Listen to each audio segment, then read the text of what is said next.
Live from the Export Beer Garden studio, this is the Agenda podcast for Monday the 19th of February. The Agenda, an alternative commentary collective podcast. Relatively restful weekend for the Alternative Commentary Collective Lane, wasn't it? Yeah, it's calm before the storm, Manaia. Calm before the storm, because she's, from this weekend, she's all go till about October. Yeah, every weekend for the rest of our lives. Yeah. At great expense to our own personal lives. Yeah, look, I like to think that it's character building. Look, if your relationship's not going to survive an ACC commentary season, then it probably wasn't worth it. Yeah, true. It's the COVID of relationship tests. It is. Yeah, absolutely. Career-wise. But the reason it was so restful was because the test match wrapped up on Friday, as I think we all thought it was going to. But there were times during that test match where we were like, I don't know if we're going to win this. Nor did the TAB. There was, oh man, I've never seen odds yo-yo more. There would have been someone sitting out the back room, the bookies at the TAB, just kicking themselves, because it was basically going up and down, and then once Williamson started getting past 60 or 70, tables turned. Yeah, well, like you say, it was 19 smashed into $8. It was down to $2.80. Yeah. This is for the Proteas to win at certain points. And then for us to manage to steady the ship, I guess we kind of made it a little bit harder than it needed to be, or maybe we needed to give these guys a bit more respect that, you know... No, they don't deserve any more respect. No respect. Oh, they deserve to go home humiliated and ashamed, and so does South African cricket. Right? Yeah. And that sucks that they sent their team out. They suck. It does. And again, more comments on social media about, because we posted another thing on Instagram about Kane Williamson's records, and then more comments saying, hey, this guy, he's played against minnow teams, or 2 of these centuries in the last week were against South African D teams. Okay. Yeah, so what? That's not our fault. Stop sending... Yeah, you guys run world cricket. India, so let us play you then. I saw also, was it the Whakatiri, was it? What's the times? Whakataki. Yeah, Whakataki Times. I see they have joined the party and antagonising Indian cricket fans. Did you see they put a post up? No. That was good. It was good. They put a post up about Williamson and Kohli. They've obviously looking for a bit of subcontinent leverage, and that's how you get it. Nothing hits the algorithm harder than slagging Kohli off, and then once the Indian cricket fans catch that, it's just wildfire. But it's so funny though, because Kohli's a great batsman and he's great to watch, and I'm not doubting his greatness. He is one of the greats, but it's just too easy and too much fun. Yeah. To wind up the Indian fans with a Kohli jab. Yeah, it's like, he's not that good. I suppose it's the same as what everyone used to do with Richie McCaw. You know, like, oh man, he's a cheat. Oh my God. Like, it was so easy to wind up New Zealanders with the cheat call. That's the letter of the law. Somebody's going to push it. You should be doing it too. So it's the same. Yeah. It's just we haven't got over 1 billion people firing up. Yeah, that's right. So, and half of our population don't know how to find the Instagram comment section anyway. So, but yeah, if you want your Instagram page to blow up, then fire a shot at Kohli. Yeah. And watch your numbers just skyrocket. It was a historic win on day 4 as well. First series win against South Africa, which I found to be quite a staggering stat. We've drawn a lot. Yeah. We've drawn a lot of series. We don't really do many 3-test series. Why not? I feel like every test series is 2 games, or except for the Ashes, obviously. Minnows. It's the minnows, because the big money makers are obviously India, England, Australia. They all play 5-match test series because it brings in the dollars. It doesn't bring in the dollars for India to play New Zealand 5 times. Although, you are right, what's wrong with just 1 more? 3, yeah. What's wrong with the decider? Yeah. And I don't know. I don't know the answer to that. I just know that... Because it would pay for itself, the decider, unless it's a dead rubber, in which case you will do your ass on it. But if say, there were 3 tests against Australia, for example, coming up, and we were tied 1 apiece, that third one is going to be packed out. Everyone's going to go. Oh, totally. But the thing is, we don't control international cricket. Unfortunately, it's called out of India, and their secretaries are England and Australia. Yes. And that is how it works, and we have no choice. Yeah. And so, obviously, that is the best format, because that's how they play it. Yeah. You know? So, but saying that, if we, and we're a good chance here, we're at home conditions against Australia.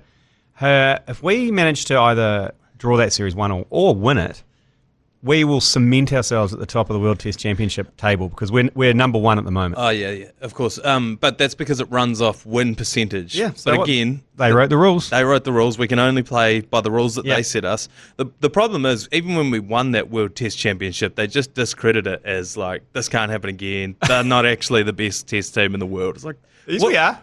By what metric would you like us to be measured? Because every time you set those pins up, we knock them down. Yeah, that was like, it was in England. Wasn't in New Zealand. Yeah. It's like, it wasn't in India. Well, it wasn't in New Zealand either. It was in neutral territory. Which, by the way, you picked. And you changed. You changed it. You changed it from Lords. At the last minute. Yeah. To try and, I don't know what to try and do, but yeah, I just thought it was bizarre that in that long a Test cricket history against South Africa... Yeah, 90 years. Not as many series as I thought there would have been. I think it dated back to 1930. There was a weird period there, like up until about the 90s, where we like didn't play a whole lot. I don't really know what happened. I don't know. There was something. I don't know. Yeah. Yeah. There's some. Yeah. something going on. Something going on. I was going to say blackout. I will not. There you go. You did. But yeah, and I thought that was great, and this will go down in the record books as our first Test win against South Africa. It is the highest fourth innings run chase at Seddon Park in an international. That's interesting, but I mean, I suppose it doesn't have a rich history, does it? No. Seddon Park has only been playing Test cricket maybe for 20 years. Yeah, and the previous records are all against like Zimbabwe in 2009. Yeah, I think it was the biggest was 210 or 215 or something before that. 27. Yeah. So I mean, I don't think you could read much into that. Nah, it's one of those. This isn't just a cricket thing, but it is also very cricket to be like, this is the highest run chase in a fourth innings in an international on Seddon Park. There's like 12 different qualifiers in February. Yeah, it's like some of the stats that they come out with in the middle of the game on day 3 when the graphics department on Sky or TVNZ or whoever's broadcasting it around the world, they come out with like highest third wicket partnership by left and right-handed batsman over 1.75 meters. Yeah, it starts to get a bit fruity, eh? Yeah. I do remember we were privy to the warm-up on TVNZ when we get the feed there. Yes. And they put a stat up, and Scotty goes to the director, Scotty Stevenson goes, what the fuck is this? And I don't blame him. Yeah. And then you could hear about a minute's worth of explanation. He goes, I'll get Rigger to do that. Because it was like, what are we looking at? It was just like it was like The Beautiful Mind. It was like Russell Crowe had scribbled on the screen. Some stats guy had just gone crazy. It was in the first test. And I'm sure he was very proud of himself, but what he hasn't realised is that someone has to then explain that to a bunch of people sitting on their couch who are just like, wait, how does that work? And then it's... It was very funny. It was very funny. But looking ahead now after that historic win against the Proteas, we're looking at Australia. Matt Henry and Tim Seifert are out of the Test team. Oh, no, the T20 team. The T20 team, sorry? Yes, unfortunate. Seifert's handy. He's like a mini McCullum. He could get us off through a screamer. Yeah, he's been opening for us. Yeah, he's got a bit of energy about him. Bit of fizz. Yeah, and Matt Henry not had a lot of success against Australia, so... don't mind that he's maybe sitting this one out and ready for the Test matches. These T20s have whipped around so quick. Oh, First one's on Wednesday night at 7 p.m. Yes, and then Friday 7 p.m. Then Sunday afternoon, Sunday session at 1 p.m. Which is a great week of cricket. Oh, absolutely. Against Aussie, who have brought the who's who of Australian cricket as well. Yeah, it's mildly terrifying. Yeah, well, it's very great terrifying. Though. But great. And exciting to watch as well. And then in the Test squad, Scott Kugelheim has been called in. Yeah, the spicy jalapeno. It's just a little bit spicy, that selection. But yeah, he won't play. No, he won't play. He's just in the squad as cover. But this was my point. If he's not going to play, and he's not, why not put Will O'Rourke in there?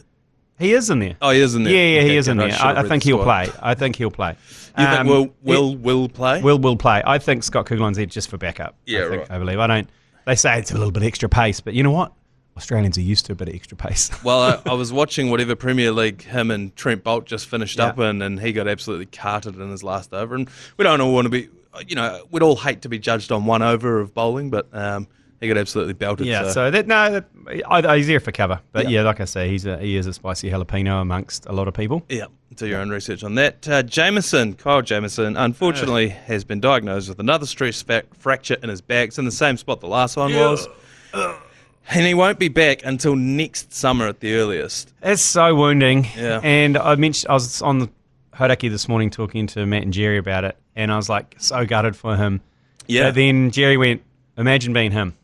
Oh, Imagine being in his body right now, and you're like, what the what have I done wrong? Yeah. What am I supposed to have done? Like, what could I have done differently? I know. I'm gutted for him, and it was so gutting because that first test against South Africa, which he played, it was Kyle Jamieson of the World Test Championship era. He was bowling beautifully, wide of the crease, getting those balls to jag back. It was just like made you love Test cricket again, watching Jamieson come in as first change. And I was like, yes. And then I was thinking, yes, Aussies are coming over. Yes, they're going to have to face Jamieson. Then, fuck. Yeah, he's done his back. It's like, what is it about certain types of bowlers? Is he just too tall? He's just a big unit, I guess. I mean, it's an unnatural movement, isn't it? And I think people don't really think of, like, associate cricketers with being, great athletes, but they are, and it's such a bizarre movement, that delivery stride. Yeah, the bowlers definitely are. I think we've talked about this before. Yeah. The bowlers, modern day bowlers, are bloody good athletes. Have a think about how far Kyle Jamieson would run in a spell. Every time he's running at pace, and and then bend yourself in half. yeah, and jar your front foot at into the end ground. of it. Yeah. So all at 2 meters tall. yeah. So I mean, I'm gutted for him, gutted for the team. It is. You're right. It's gutting. It's so gutting that the article that I read this morning quoted him as saying, I still have that fire in me to play professional cricket. It's like, why did you ask him that? Why did you make him think about maybe not being able to do it anymore? But obviously backs are nothing to be fucked with, particularly at 2 meters tall. Yeah. Well, I wish him all the best. I hope he comes good. I'd love to see him back next summer. 100%. So as we said before, the next T20 is against the Aussies Wednesday night. So make sure that you tune in for that. Time for a quick ad. We'll be right back after this. Super Rugby Lane, the preseason has been, I feel like it's been going on for a while. I feel like because they all buggered off overseas and then came back. And they all went to Japan and Europe, and it was a sweet preseason. Did you see the footage of the Crusaders-Highlanders game in Methven? They had a flyover from a crop duster. Oh my God. It was about 5 metres off the ground. I reckon unsanctioned. There's no way health and safety. They were going, Dave from old... He's going to do a crop duster. Dave's Agricultural Services. He just clipped the top of the trees at the back of the ground as well. I'm surprised he didn't hit the posts. It was not far off being one of those like horrific videos that show up on Instagram. Oh, yes, everyone goes, oh my God! The humanity. But that's what happens when you take a game to Methven. That kind of thing will happen. It was a meth fest. But you and McConey and Lyle went out to Oniwa Domain, is that what it was? Oniwa Domain out in the Northern Beaches, home of Takapuna Rugby. Yep, and you broadcast the preseason game between the Chiefs and the Blues on NZR Plus. Yeah, it was good fun. And was that on TV as well? No, I think it was on Sky, one of the Sky channels, but free on NZR Plus, the app, which you can just download for free. Oh, it was good fun. I must admit, it was a tough game to call because both teams changed their entire team at halftime. So there was 30 players plus another 10 reserves. And because it's preseason, there's no rules on the interchange. No. So at one stage, and the Chiefs had their players 1 through like 35 on their backs. Like they actually got numbers made. So where the Blues had 1 to 15, 1 to 15, and then a whole lot of reserves. And at one stage, there were 2 number 8s on for the Blues. And they kept putting players on the first half that were scheduled for the second half that I didn't know about. And then in the second half, the Chiefs looked like a lottery draw. There were just so many numbers and I don't know half the players. Yeah. So I was kind of all over the place a little bit. So it was a bit of a schmozzle. My new favourite player though is Tom Florence, the open side flanker for the Chiefs, flaming ranger who dangerously pasty, and he had a real sweet fade. And James and I were horribly worried about whether he'd applied some sunscreen because it was hot that day. And we commented on the commentary, and it got picked up by NZR, and they put it out. And he commented and said, "It's okay, fellas, I sunscreened up, but thank you for your concern."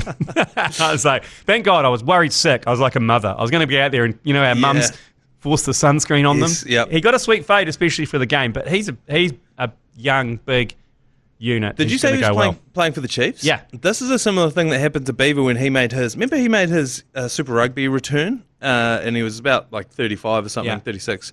And he had one of the crookest fades. And it's because he went to the team, they had like a hookup. Oh, we got this barber, he's going to cut our hair for free. Come down here. And he'd been doing all of the all of the other guys, the Anton Leonard-Browns of Yeah. the team, and they had the sweet, crispy fade, but he hadn't. He'd just come back from the Northern Hemisphere, come back from Japan, I think. And so then all of a sudden, he's got the rankest fade. And when you haven't had one, and the skin's really white under. I think the same things happened to Florence there. But as usual, when the ACC is introduced to a new audience, it brings with it a little bit of backlash.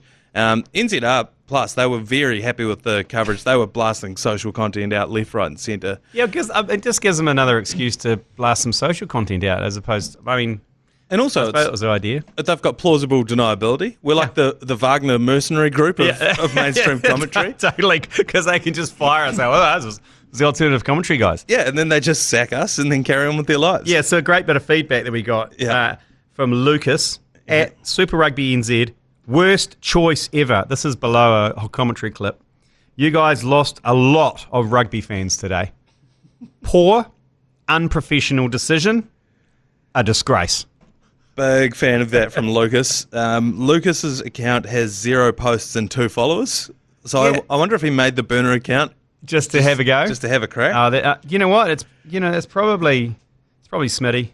It's probably Ian Smith going on it. But it was pretty funny because the community sorted him out. Oh, 100%. Yeah. So those kind of posts. So I just went, love you, babes. Gave him a kiss. But hey, some good returns to rugby for Quintu Paia. Good to see him back on the field in combination with Anton Dobro in the first half for the Chiefs. They were good. And I tell you what, jab of the butt. Yeah. He's no longer jab of the butt. He has lost a lot of weight. 7 kilos, I think. Yeah, at least. Caleb Clark looked sharp. Yeah, he so did. Watch out. He's going to have a big season, I reckon. The seat. He's still got a toilet that's got a lot of power in it. Yeah, and I don't think he's going to get rid of that because it runs through the family through Ronnie. But he's had a pretty good try. Set up a few as well. He's had a good preseason. Marginally offside, but I think that you're right. And he's been interviewed a lot about it. About like he reckons he's going to be a completely different player. Of course he is. If anyone would, if they could click snap their fingers and be 7 kilos lighter, you'd go for it. But he's still big. He's still quite intimidating. That's to right. Look at. He's gone from it was 110 to 103 or something. Yeah. But he's looking sharp. So watch out for him. And caught up with Patrick Tuipulotu too as well. And we talked about broken jaws and the fact it's wired up. His doesn't have to be wired up. Yes, and he could actually talk to us and stuff. And I was like, oh, thank God. I was worried you had a wired up jaw and you're sucking on smoothies and you were going to turn into like a waif. And he goes, no chance of that. But he is pureeing a lot of stuff though. Well, it'd be brutal for a rugby player to try and keep weight on. Yeah, so many of them when they stop playing, they lose weight. That's what he said. Yeah, but he's eating a lot of soft barbecue meats. So a lot, oh, I thought you meant like blended up. No, like brisket. Kind of briskets and stuff like that. Stuff that doesn't require a lot of pork. Yeah. I thought you meant he's like chucking a steak on the barbie, then pureeing it up and then drinking that down. A lot of mash. Yeah, he's eating a lot of mash. A lot of mash spud, as we talked about on the commentary of the cricket last week. Mash spud's the easiest way to get spuds down. You could eat the scrambled egg of the spud world because you could probably eat 2 fried eggs, maybe 3 fried eggs. Yeah, you could eat 6 scrambled eggs, no dramas. Same with spuds. So keep hounding those spuds down. Marcel Renata, this was an interesting story to me. He had his middle finger cut off in the off season to continue his rugby career. So halfway through last season, he had a dislocation, and they tried so many different things to try and get his finger operational. This is your F-off finger, eh? Yeah, the F-off finger. And they tried a couple of different operations, but basically they knew this isn't going to work. And so he just had the thing amputated. From where? First knuckle. So he can still pull the finger. Oh, so just the tip? Just, the sort of this the middle here. knuckle. Yeah, middle right. knuckle. Oh, so like full woodwork teacher. Full woodwork teacher, yeah. Full freezing work sawman. Yeah. That kind of operation, which I thought was powerful, just to be like, you know what, bugger it, I'll mutilate my own body. Yeah, well, for his job. He's probably got another 5 years left in his career. He'll probably go to Japan at some stage. Yeah, 100%. Angus Crichton had a similar thing in the NRL. Yeah. If you can't remember Angus Crichton, he's the one who did too many mushies in Amsterdam last year and missed the first half of the season after losing the plot. Happens to the best of us. Oh, look, it's happened to all of us over in Amsterdam. But yeah, I just thought that was pretty exciting that Marcel Renate had a part of his body cut off. The 2 Degrees Superfan comp's on at the moment as we get into the start of Super Rugby Pacific for 2024. Our mates at 2 Degrees Lane are on the hunt to find each team's ultimate super fan. If you're a huge fan of your super team since ages ago, we're talking, all of the player nicknames, you wear your kit everywhere. Yeah, I know the ones.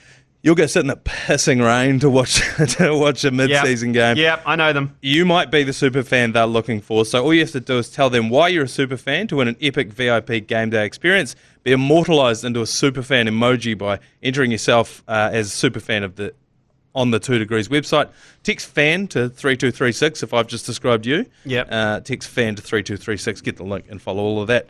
The National Rugby League is really firing up at the moment, Lane. On Friday night, we talked to Adam Blair last week about the Māori versus Indigenous All-Stars. Māori team lost 22-14 in the pissing rain up there in Townsville. It was also like 36 degrees. Oh, that sounds awful. Yeah. Like, when it's hot and monsoony, that's the most difficult conditions, even just to live. And it is, 100%. And it is the recipe for sloppy ball handling, and that is what plagued the Māori team. I know it's an All-Stars game, but it's not necessarily like the best of the best from the NRL. But if that Indigenous team played in the NRL, I reckon they'd win the next 5 comps. They were that good. There's that many stars in their team. Yeah. It was a wonder that they didn't score more than 22 points, particularly because I had a bet on them scoring more than 22 points. Yeah. But it marked the traditional start of the National Rugby League season for me because I fell asleep halfway through the second half. And that, for me, every year, is that it? That marks the start of the NRL season, as is tradition. It's like Groundhog Day. Everybody's, around my windows in my lounge waiting for me to fall asleep, and officially the NRL season has started. Warriors played their pre-season game yesterday down in Christchurch, an absolute sellout against the Tigers, who were kind of Canterbury's. I remember as a kid, the Tigers would always bring one of their home games to Christchurch, so I kind of think of them as our local Christchurch NRL team. They suck, but they don't suck as much as us because they beat us. My issue with the pre-season is you can't read anything into pre-season games, so we lost that, but I don't think that makes us a worse franchise because none of our best players were playing, the Tohu Harrises of the world. How did RTS go? RTS had a blinder. He was incredible. He went off with 20 minutes to go in the game and nobody caught his stats. He had the most runs, he had the most tackles, all of the highlights are of him. He put a two massive tackles on, which are incredible. And, everyone's being like, oh, how's he going to go in centre? Oh, he's going to be a nightmare for everyone to deal with because every time he got the ball, he was one-on-one with someone smaller than him. Yeah. And they've got to try and tackle Roger Tuivasa-Sheck. So I think the best job in the NRL this year will be the one that Marcelo Montoya has, and that's just hanging out the back of Roger and just raking in tries. I think if you want to make money this year, get on Marcelo anytime try scorer. But my issue with the preseason is, like I said, you can't read anything into them. Best players don't play, except for RTS, but that's a pretty unique circumstance. Yes. Dom Young, who plays for the Roosters, he's one of their big signings. He's going to be out for a while because he had a crusher tackle on him. So he's injured. He's out. He's one of their star signings. The guy who injured him, Toff Sipley, he's going to be out as well. Our man Zion Maiu'u, who absolutely fucked up the only white guy I've ever seen with a high rat's tail in the NRL. That's why he was targeted. It was cultural appropriation, Zion didn't like it. Exactly, and I don't blame him. Okay? So he fucked him up.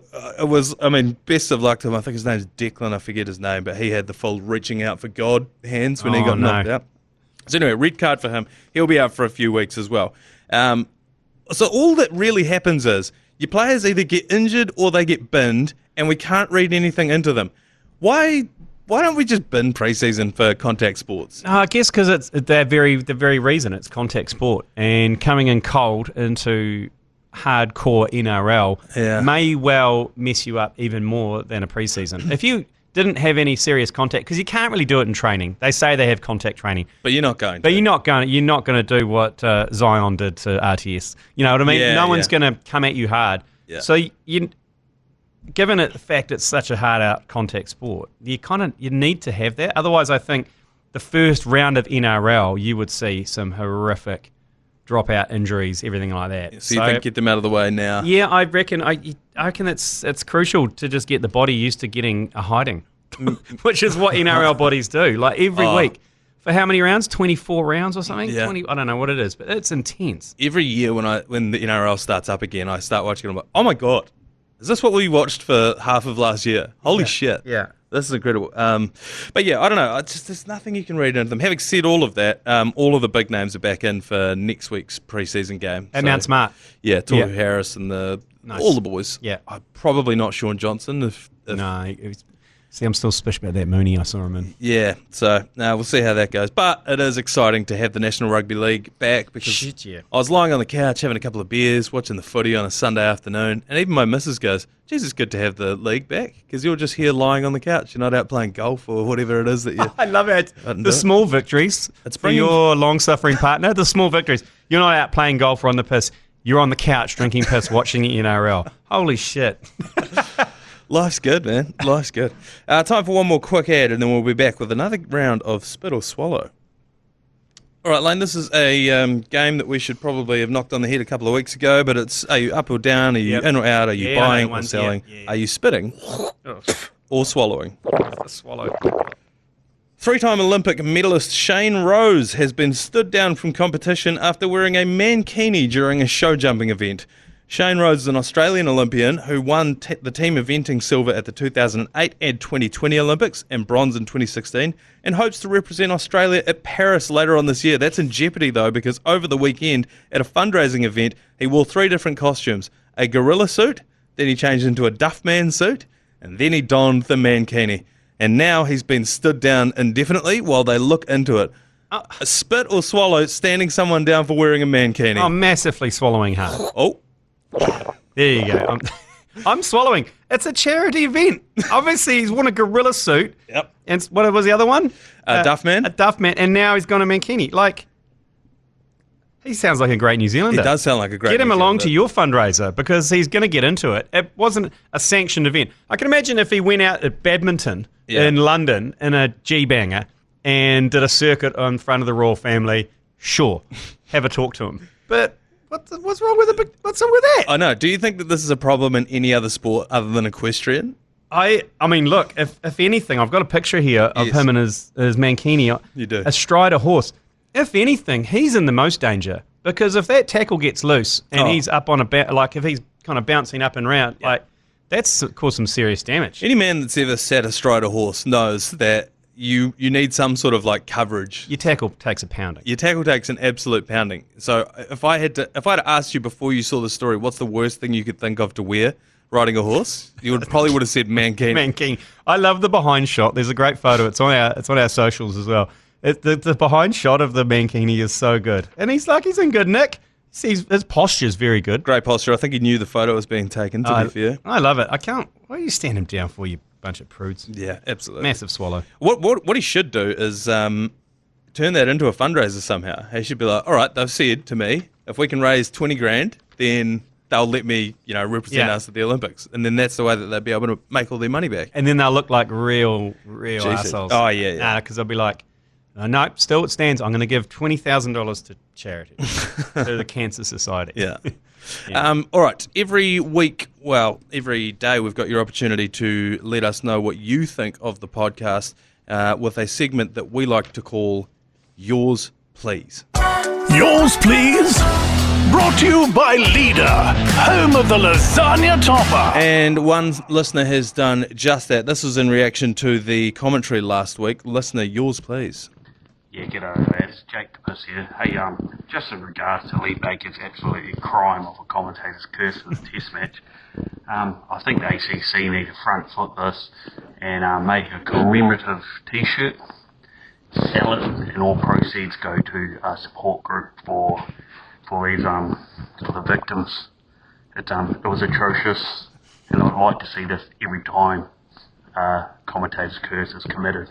Thoughts, please. First thought is, what was he rubbing over the microphone there? Yeah, I'm not sure. I'm not sure what he was doing there. But look, the commentator's curse is something that is plaguing us at the moment because we're commentating cricket, a lot of cricket, especially test matches. It's 6-7 hours of commentary a day for 4 to 5 days. Yeah. And it's very hard to stay away from the curse because you're talking amongst friends pretty much on the commentary, and you're saying, "God, Manaia, God, he's looking good. I just love watching Kane Williamson when he bats like this," and everyone freezes and goes, "What'd you just do?" I'm like, "Oh, come on! Yeah. I'm just trying to enjoy the game." And then everyone accuses you, and then for the next you're terrified that he's going to get out. Well, when Kane was in his 90s, almost none of us wanted to talk because anything that we could say about it that could be perceived as a commentator's curse, we were going to be blamed for robbing him of a century. I've got the audio of the commentator's curse, so you can make your own. You can make your own assessment of this. It looks relaxed to me, Tom Latham. Oh, commentator's curse. Appearances can be deceiving. Around the wicket comes Pierre. Goes forward and defends. I just said he looked relaxed. I think we've lost our way in terms of commentators' curses on the ACC. Now you can't even compliment your team or enjoy any part of the game. Or how are we going to do our job if we're fearful? Oh no, he's gone. Lee Baker, that's your fault. It's so true. It was his fault. That was Latham, caught Baker, bowled Peart. Bold Baker. But, yeah. Well, we talked about this on the commentary as well, and I know we've talked about this for a while. What's the statute of limitations on a commentator's curse? We've talked about that, yeah. Some are saying it's an over, but I reckon it's a ball. I think it's a ball too. I think it's a ball, because, I mean, that was close, because they were still talking about the curse, and he was defending himself as that was bowled. So I think they accidentally extended the statute of limitations by still talking about it and him still defending how it wasn't a commentator's curse through the next ball. So the first call, Latham's looking relaxed out there, was 2 balls before he got out. So I don't know. That one was probably one of the more egregious ones that we've heard. That was a curse. That was a curse. But I think that they went on to talk about how Heath accused Lee Baker of basically placing a fatwa on Tom Latham's head.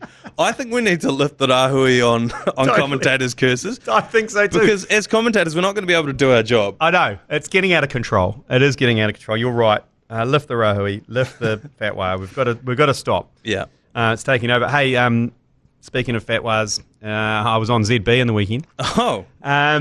And they picked up on the Agenda podcast of our review of the Hellbergs. Oh, yes. So I was on. Boring they are. Yeah, and I was on with Jason Pine for about half an hour on Saturday. Wow. At 1 o'clock. He must have really been struggling. Absolutely giving it to the Hellbergs. Not really. I wasn't. I was actually quite measured around the fact Hellbergs every year is a pretty easy target to criticise, and even bigger, easier target for us since we're entertainment focused and there's not an ounce of entertainment in the Hellbergs. Yeah. So I gave it heaps. Any feedback from the listeners of ZB? Katie Harris was on there as well. She's a TVNZ sports reporter now. Yep. She was on the panel. And she pretty much agreed. There's no appeal to anyone under the age of, I would say, 50. Which is disappointing because it's also there's a large charity element to it. Yeah. Which obviously the more eyeballs you can draw into that, the more you're going to raise for the Hellberg Trust. Yeah. So it is pretty.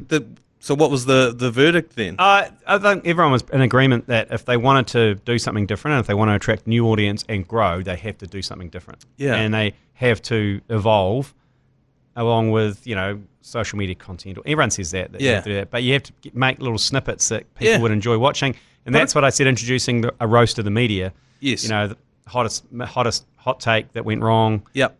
The commentator's curse of the, shit. Give the athletes a chance to fire back. Yes, absolutely. And also give the athletes a chance to laugh at themselves. Yeah. Because they're all pretty humble people and they all don't mind having a laugh at themselves. And they go along to this event and sure, we still honour the greatest athletes and the administrators and coaches, all that shit.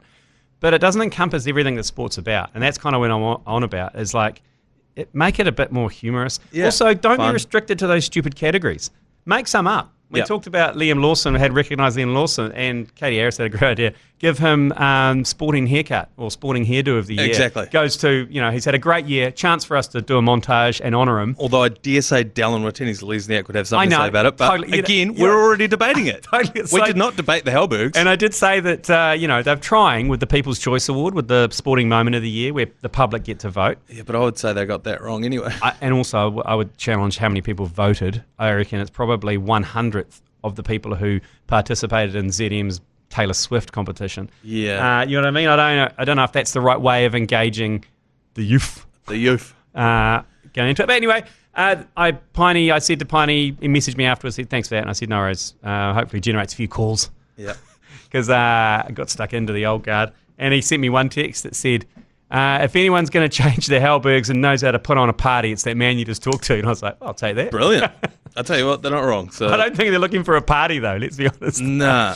Anyway. But why couldn't it be? Why couldn't it be the biggest, the sporting world's biggest night of nights? Because it's not really at the moment. Just get a couple, put us on the red carpet and interviewing people. Anyway.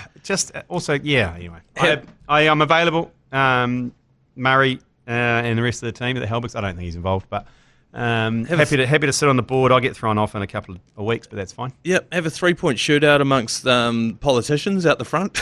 They're always looking for a chance to embarrass themselves. That's true. David Seymour, Winston Peters, and Chris Luxon having a 3-point shootout out the front. That brings no sort of glitz and glamour or relevancy. Or lower the hoop and have a dunk contest. Oh my God!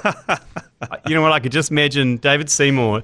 Like the lowered hoop dunking and then swinging on it and then losing grip and just falling flat on his back. And it'd go global. Viral. It'd go global. Go viral. While we're throwing dildos at them. Yeah. Yeah, that's right. The ultimate distraction. Yeah. And just finally mopping up one of the news stories of the day. Speaking of politics, Putin's loudest critic and former opposition he got sent to jail. So this is like the guy that was leading the opposition party. It was about 3 years ago. He got sent to jail, this dude. Oh, no, he was actually in exile in Germany, safe as houses with his family. Right. And decided on his own gumption, I have to go back because I've become irrelevant here. Yeah, right. And the only way of kind of pushing this movement forward is by going back to Russia. And he Right. knew he was going to get sent to jail and ultimately get killed. Well, I mean, we don't know what's happened. But he died in custody, and then his mum goes in, bugger, that sort of saw this coming. We'll go and pick him up from the morgue. Yeah. Oh, he's not there. They couldn't find the body. No, and the jail he was in is called Arctic Wolf, which is like in the arse end of Siberia. Like apparently it gets down to minus 30 That's in the winter. it gets so cold trees explode. Yeah, and in the summer it gets dangerously hot, and they have mosquitoes basically bite you through your blankets. That's pretty much. It's like sounds horrific, and it's like, good one, Poots. Yeah. So they found his body yet? They found it this morning. There he is. He's over in the corner there. It's in an Arctic morgue, covered in bruises, and so they've returned the body to the family, I believe. And yeah. Go Russia. You're awesome. If there's no podcast tomorrow, you will know what's happened to us. I don't think he's listening, is he, Poots? I don't know. That'll be huge PR for the podcast. It would be, but I mean, we'd have to go into hiding at some stage, but he'll track us down. I mean, like, if he wants to poison us, pretty easy. Meet us down at Norma Taps on Fridays. Buy us a jug, and we'll just see you later. Do it gladly. Yeah. All right. Well, if Putin doesn't assassinate us in the next 24 hours, we'll see you tomorrow with the Tuesday edition of the Agenda Podcast. You've been listening to the ACC's Agenda Podcast. For more episodes, subscribe on iHeartRadio or wherever you get your podcasts.